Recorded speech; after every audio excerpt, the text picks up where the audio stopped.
Hey there, I am Dr. Danielle Plummer, a pharmacist, and you are joining me live, originally just on LinkedIn and now on other platforms as well for a motivation for Mondays. This started because almost daily I have somebody reaching out to me on LinkedIn saying, how do you stay motivated? Can you mentor me? Can you give me advice on how to get to where you are? I come from being a pharmacist. Actually, before that, I had many other careers. I've been in many work environments. I've been a military spouse and lived around the world. And here I am now going, oh my gosh, I didn't realize I was surrounded by so many incredible people, friends, family, coworkers, and it's just I'm here to pay it forward and share with you every Sunday or so, at least twice a month, a little motivation for Mondays to get through your work week or stay at home week or wherever you are in life. So today's topic is resilience. And this started because so many different things happen through our life that make us feel just weighed down and bogged down and like we can't get through that moment in time. It's so important to me that everybody looks at the big picture of what's happening. We are now you see it a lot through history, but we are living through a very difficult time around the world. I just mentioned I had once been a military spouse. And when I think about those connections in my life, they see the worst of the worst. Our news is showing the worst of the worst. And it's difficult sometimes to step away from that and go, but the world and life has so much to offer. How do you bounce back when you're surrounded by a lot of negativity? Well, I hope I give you some advice today to keep you motivated and start your work week on a very positive note. So, before I get to the positive aspect of it all, I wanted to share something about the word resilience, right? What is that? And I've seen where people who are very successful in life have a way of just, okay, this is difficult, but I am just going to attack that and I'm not going to let any of this negativity weigh me down. Sometimes it has to do with how much empathy we have. Are we right brained or are we left brained? Other times it's how we grew up. It's our socio right? Society, our socioeconomic maybe values, how we were raised, how we were treated by our parents. And now we're adults and we're in this working world and we have goals in life. And it's the goals that hopefully will keep you motivated. But when you're in that moment, what can you do? So, what is resilience? According to dictionaryhere.com, the capacity to withstand or to recover quickly from from difficulties or toughness, right? And their example is the remarkable resilience of so many institutions. Institutions, yes. What about our individuality? Individuality also stays true to these definitions. So the ability of a substance or object to spring back into shape, like elasticity. And their example is nylon is excellent in wearability and resilience. Well, same goes for us as humans. It's so important that when you feel you can't move on, that resilience kicks in. It happens naturally for some. For others, it takes a long time. So, what prompted me to choose this topic for this week was a Reddit post. So, for those who know me personally, I have three adult daughters, a lovely adult, one time stepdaughter, a very good dear friend of mine now. And they've all seen me or experienced how ill I was in my pregnancy. And it was actually during pharmacy school. I learned medication therapies and nutrition possibilities to help women through these difficult pregnancies. So I keep my out there. I have a blog if anyone wants to follow on that. And this post was on Reddit.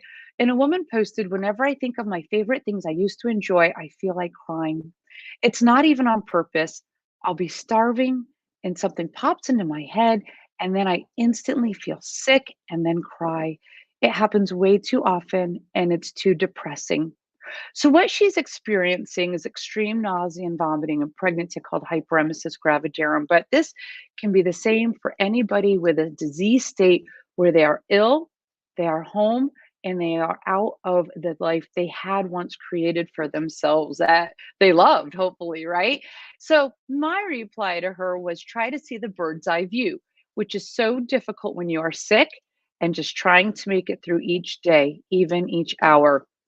Know there will be a time that your body has healed, your baby has grown, and you'll be enjoying those favorite things once again. Literally, close your eyes, picture your child happy and growing, and know this is your future. Since increased stress can increase the release of hormones that increase vomiting. In this particular case, it's work from Dr. Marlena Fejo, USC, and the Her Foundation, published on the GDF15 gene. And there's others as well now she's releasing research on. Um, in this case, those stress hormones will increase the release of those genes that will increase the vomiting. All of our stress hormones, though, think about our cortisol levels, think about our insulin levels. These disease states make us feel ill and preclude us from staying happy. Anyone in pain, when I used to be a retail pharmacy manager, we'd have such angry people come to the counter when they were in pain, and they would be so mean to my staff, my pharmacy technicians. And I'd have to remind everyone, when you're in pain, it's difficult to be happy. Same thing when you're sick. So, what are one of the things that you can do if this is your disease state? Hopefully, not forever. For some, though, it's a lifelong illness. What can you do? Literally close your eyes, picture yourself in the state you'd like to be, and know that that will once again be your reality. And the response I got to this on that Reddit group was, wow, what a change of thought. It's so hard when we're living in this moment of difficulty to be motivated and excited, and this is our where our resilience has to pop in. Now that's for the example of who is homesick. What if you are in the workforce, right? What is going on here? So, oops, I went too far there. It's coming next. In the competitive job market, holy cow, I did not realize how competitive it is to get a job now. And I just started seeing friends all around virtually. I know through LinkedIn and elsewhere, and in my local community and personally in my life, just have such a difficult time. Highly qualified, great experience, positive energy, team player. And there's literally hundreds to thousands of applicants, or for those who make it to like the top 5, then what does it take to be that one standout candidate? There's so many factors that come into play. And boy, can that beat you down. The industry where I work full time, I absolutely love what I do. But to get this role, it's taking 3, 4, 5, 6 job interviews with the same company, ending in a presentation with research that's backed behind it and a lot of creative thought. And it's a lot of energy that's put into one of these careers. And it doesn't matter. I've seen it with my daughter, my youngest, who is 18, with her friends, how difficult it is to get a job, say, as a host at a restaurant or, gosh, anything. I come from a background, my undergrad is in hospitality. So with events, I live in Las Vegas. There's huge conferences every day in the city, all day long. You think it would be easy to get a job setting up or tearing down booths or being a brand ambassador or anything with the event planning world. And you know what? It just isn't. So, for those people in this competitive job market, I just want to say that resilience will carry you through. Hang in there and just keep trying. And if you need to take a step back, breathe, reevaluate, think about your motivation, this is the time to do it. And when I mention that bird's eye view, remember this is a chapter in your life. While we have the chance to work, take advantage of it, right? Be smart with our money, work with maybe financial advisors or get a good CPA so that when you are older and you are retired, you will be able to enjoy your life. That time in the past where you were maybe pregnant and ill or had another disease state or even just a flu or a COVID or an RSV or a bacteria that your body was fighting that wore you down. Right now, we have crazy wind ram, seasonal allergies are rampant. It can make you a little brain fog and really hard to whether the resilience is just pushing through just that minute, that hour, that day, or something longer term that changes the trajectory of your future.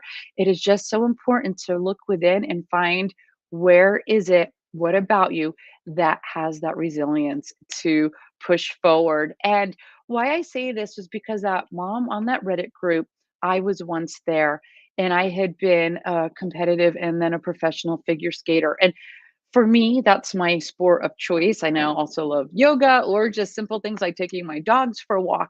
When that's taken away and you are stuck in bed and it's months till you, if you will ever you feel at that moment like you can't recover from it, maternal mortality is a huge problem even in the United States, let alone around the world, right? So we want to be able to support everyone. Lean on your community, your friends, your family, get professional help where and when you need it, and find that resilience from within.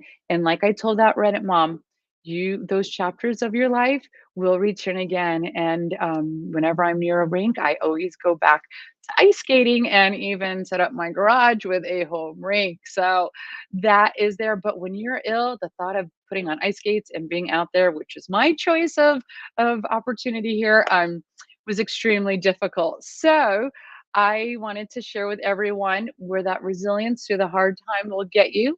I spent this afternoon at my mother's dance recital. Yes, I said that correctly. She is part of the Sun City Tappers. She is 79 years old.